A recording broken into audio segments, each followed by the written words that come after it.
Fala aí, galera. Hoje eu vou trabalhar com vocês um pouquinho de teorias demográficas. O que seriam essas teorias demográficas? Essas teorias demográficas são formas teóricas, instrumentos teóricos, que surgiram para tentar explicar o crescimento populacional. Ou seja, a população ela vinha crescendo, como a gente já viu em alguns vídeos atrás, e uma forma de explicar esse crescimento populacional gerou algumas teorias. Dentre as teorias, algumas se destacaram mais, como a teoria malthusiana, a teoria neomalthusiana e a teoria reformista, também chamados por alguns de teoria marxista. Vamos trabalhar um pouquinho algumas delas. Uma das teorias mais importantes quando a gente estuda o contexto populacional é a teoria malthusiana.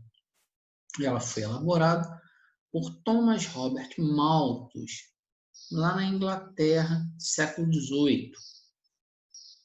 O que dizia a teoria malthusiana? Bom, a teoria malthusiana ela foi estruturada a partir de um livro escrito pelo Malthus, chamado Ensaio sobre Princípios da População. Nesse livro, ele vai explicar a sua visão, a sua teoria sobre o crescimento populacional. E o princípio básico, o cerne do texto do Malthus, está contido nesse parágrafo aqui. Ele dizia o seguinte: enquanto a população mundial cresce em progressão geométrica, a produção de alimentos cresce em progressão aritmética. Traduzindo, a população ela cresce em um ritmo mais acelerado do que a produção de comida. Ou seja, dentro dessa estrutura malthusiana ficou organizado nesse gráfico. A gente tem o crescimento populacional e o crescimento da produção de alimentos. E essa diferença entre os dois, ele disse que é a fome. Então, o resultado desse crescimento populacional exagerado, o Malthus vai dizer que vai resultar em uma grande fome mundial, porque vai ter muita gente e pouca comida. Essa era a ideia do Malthus. E como é que iria resolver esse problema da falta de comida, da superpopulação, digamos assim? Então, o Malthus, ele observava as epidemias, a guerra, a pobreza, a fome, e ele via que isso era necessário acontecer. Para o Malthus, todos esses contextos aí, quanto mais acontecessem, melhor. Por quê? Porque esse contexto era visto pelo Malthus como um mecanismo de controle demográfico. Então, pragas, peste, fome, miséria, guerra, doenças, era muito bom que acontecesse. E nesse livro, nesse texto, ele também faz uma forte crítica à atuação do Estado. Quanto mais o Estado melhorasse as condições de vida das pessoas, mais pessoas teriam, mais procriação, maior a população e maior a fome. Porque não teríamos condições de a produção de alimentos não teria condição de acompanhar a evolução populacional, segundo Malthus. Algumas críticas feitas à teoria malthusiana. Primeiro, o crescimento geométrico malthusiano ele não acontece. Por que ele não acontece? Ele não acontece devido ao terceiro ciclo demográfico, ou seja, a urbanização, viver na cidade, a entrada da mulher no mercado de trabalho, tudo isso fez com que a taxa de natalidade fosse sendo reduzida.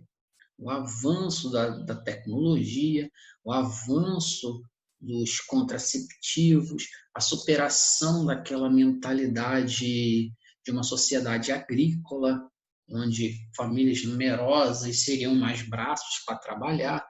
Tudo isso foi superado. Com essa superação dessas questões, a natalidade ela também vem caindo em vários lugares do mundo. A gente percebe lugares como a Europa, como a América Anglo-Saxônica, como algumas partes da Ásia, que a taxa de natalidade e o crescimento demográfico ele é bem reduzido. Então, essa visão do Malthus, né, de crescimento, de progressão geométrica, ele acabou não se concretizando. Outra crítica também forte à teoria malthusiana é que ele não levava em consideração a tecnologia, principalmente na questão produtiva. Hoje, com toda a mecanização agrícola, com toda a tecnologia que é inserida no campo, a produção de alimentos hoje é muito maior do que a população mundial. Então, existe hoje muito mais comida do que pessoas. Então, a causa da fome no mundo hoje não é a quantidade absurda de pessoas, e sim outros contextos, né?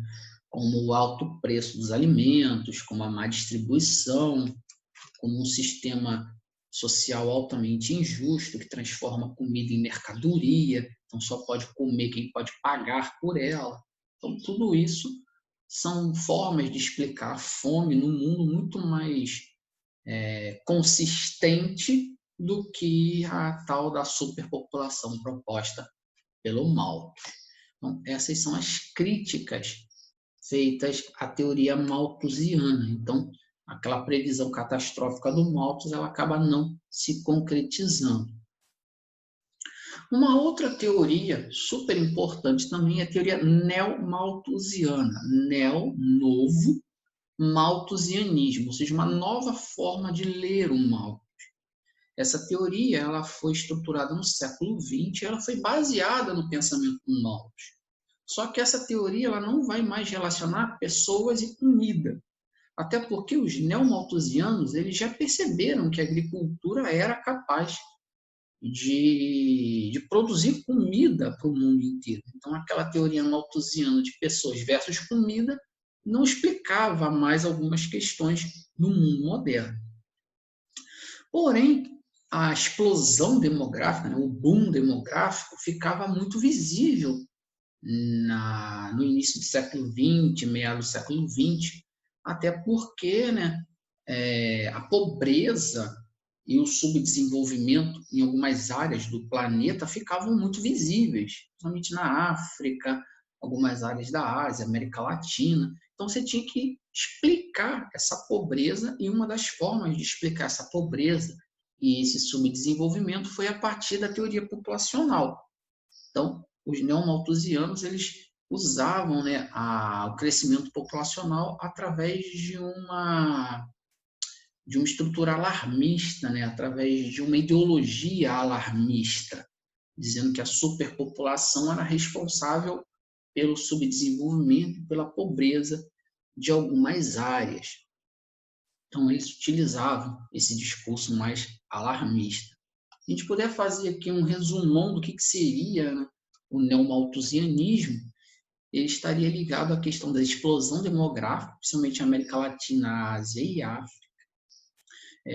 Diziam né, que esse crescimento populacional exagerado, gigantesco, seria um obstáculo ao desenvolvimento, uma vez que esses países iriam gastar muito dinheiro com questões sociais, iriam sugar do Estado o dinheiro que deveria ser usado em investimento, em infraestrutura, em desenvolvimento econômico. Então, são as pessoas, um número gigantesco de pessoas a causa do subdesenvolvimento, porque elas drenam do Estado recursos. Então, uma das formas de você acabar com a miséria, acabar com a pobreza, seria reduzir o número de pobres. De que forma? Através de uma política muito rigorosa de controle da natalidade. Então, esterilização em massa, laqueadura de trompas, em alguns países como China, Índia, umas políticas até muito mais agressivas na questão do controle populacional, através do controle da natalidade. Tudo isso, segundo os neomalthusianos, seriam soluções para que você pudesse se desenvolver, reduzindo a população, principalmente o número da população mais pobre. Essa era a proposta neomalthusiana. Bom, derivado dos neomalthusianos, brotou um outro grupo, que seriam os ecomalthusianos. Mas antes de falar dos ecomalthusianos, vamos falar algumas críticas aos neomalthusianos. Algumas críticas. A fome, a miséria e a pobreza resultam da má distribuição de renda e não do número de pessoas. Então, isso é importante. O crescimento populacional de um país ele não é consequência do subdesenvolvimento. Então, países muito numerosos não necessariamente são países pobres. Veja o exemplo dos Estados Unidos, que tem uma população muito grande e é o maior PIB do planeta, um dos países mais desenvolvidos. O discurso neomalthusiano, principalmente esse discurso mais alarmista, ele é altamente ideológico e ele visa a manutenção de um sistema, que é esse sistema capitalista, onde os países mais desenvolvidos acabam impondo a sua estrutura de vida, a sua cultura sobre os países mais pobres. Essas são as críticas feitas aos neomalthusianos. Derivados dos neomalthusianos vêm os ecomalthusianos. O que dizem os ecomalthusianos? Basicamente a mesma coisa que os neomalthusianos, até porque eles são os derivados. Esse eco vem de ecologia, então é o discurso ecológico atrelado ao malthusianismo. O que diziam os ecomalthusianos? Eles diziam o seguinte: populações mais numerosas fazem uma pressão maior sobre os recursos naturais. Então, quanto maior a população, maior o consumo de energia, maior o consumo de água, maior o consumo de recursos naturais. Então, maior a degradação ambiental. Esse é o discurso ecomalthusiano. Então, o controle da natalidade, principalmente o controle rígido da natalidade, seria também importante na questão de você preservar o meio ambiente. Porque diminuindo o número de população, você também diminuiria a pressão sobre os recursos naturais. Eles também preveem e defendem o desenvolvimento sustentável, que, segundo ele, o desenvolvimento sustentável causaria um menor impacto ambiental. Tudo isso faz parte dos ecomalthusianos. Porém, da mesma forma que a gente tem críticas muito fortes aos neomalthusianos, também temos críticas fortes aos ecomalthusianos. Primeiro, que não são as populações mais pobres que fazem pressão sobre os recursos naturais. Se você pegar países como os Estados Unidos, como alguns países da Europa, você vê que o consumo deles é muito maior. Então, países que têm o maior consumismo fazem muito mais pressão sobre os recursos naturais. Até porque essas populações mais numerosas são populações que têm acesso a consumo muito limitado. Então, esse consumo limitado não faz tanta pressão sobre os recursos naturais. O maior uso do recurso natural é feito pela indústria. E essa indústria abastece o consumismo de países mais desenvolvidos. Então, botar a culpa na degradação ambiental e no uso indiscriminado da natureza nos países mais pobres, isso, na verdade, de novo, é um discurso ideológico. Por quê? Porque quem mais utiliza os recursos naturais, quem mais consome a natureza, quem mais degrada a natureza são os países desenvolvidos.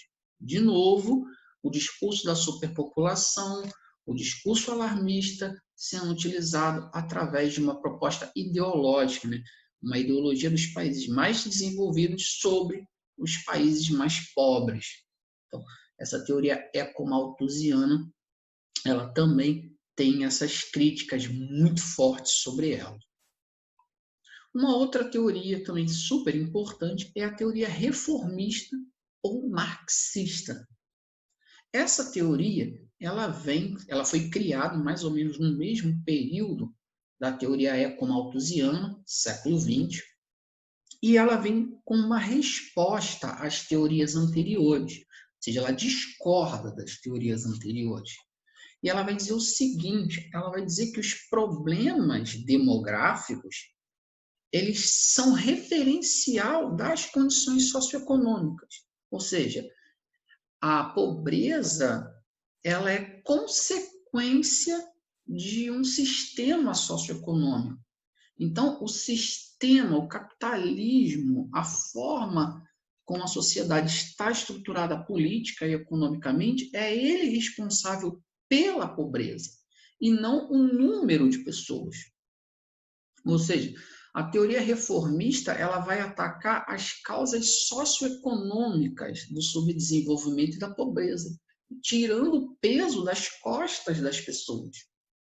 Enquanto as outras teorias não culpavam o sistema, culpavam as pessoas pela pobreza, pela fome, pelo subdesenvolvimento, pela degradação ambiental. Então, a teoria reformista ela vai dizer o seguinte: o aumento da tecnologia, o aumento da capacidade produtiva faz você entender que é necessário enfrentar as questões socioeconômicas. Ou seja, quanto mais você enfrenta a questão socioeconômica, quanto mais as pessoas têm acesso a condições dignas de vida, têm acesso à educação de qualidade, têm acesso à moradia, têm acesso a uma vida digna, elas mesmas vão ter a consciência de fazer o seu planejamento familiar. Repara que agora não é controle da natalidade, agora é planejamento familiar. Planejamento familiar é uma coisa espontânea, que parte da pessoa.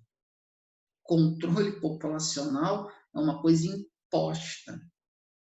Então, a teoria marxista, a teoria reformista, ela visa enfrentar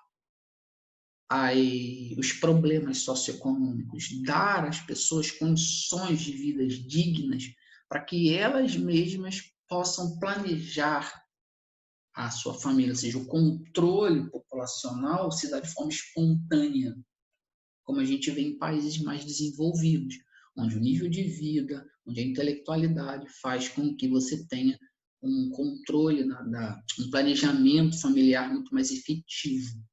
Essa é a proposta da teoria reformista. Da mesma forma que a teoria neomalthusiana tem aquela visão ecológica, né, que seriam os ecomalthusianos, a teoria reformista também absorveu muito dessa questão ecológica. Então, hoje a gente tem o que a gente chama de uma disputa, né, entre os ecomalthusianos e o que a gente chama de ecossocialistas, digamos assim. Né? E quais são os pontos em que eles divergem? Né? Primeiro, os ecomalthusianos, né, o crescimento demográfico é o responsável pela degradação ambiental. E para os ecorreformistas ou ecossocialistas, não, é o consumismo o responsável pela degradação ambiental, principalmente pela população mais rica, os países mais desenvolvidos. Os ecomalthusianos pregam um controle rígido da natalidade. Os ecossocialistas pregam o planejamento familiar de forma espontânea. Os neomalthusianos e ecomalthusianos pregam um desenvolvimento sustentável, enquanto os ecossocialistas pregam um modo de vida sustentável. Ou seja, são propostas e visões muito diferentes. Bom, galera, esse foi aqui nossa pequena exposição sobre as teorias demográficas. Qualquer dúvida, comentário ou sugestão, deixa lá embaixo nos comentários. Não esquece de deixar aquele seu like. Até a próxima. Tchau, tchau.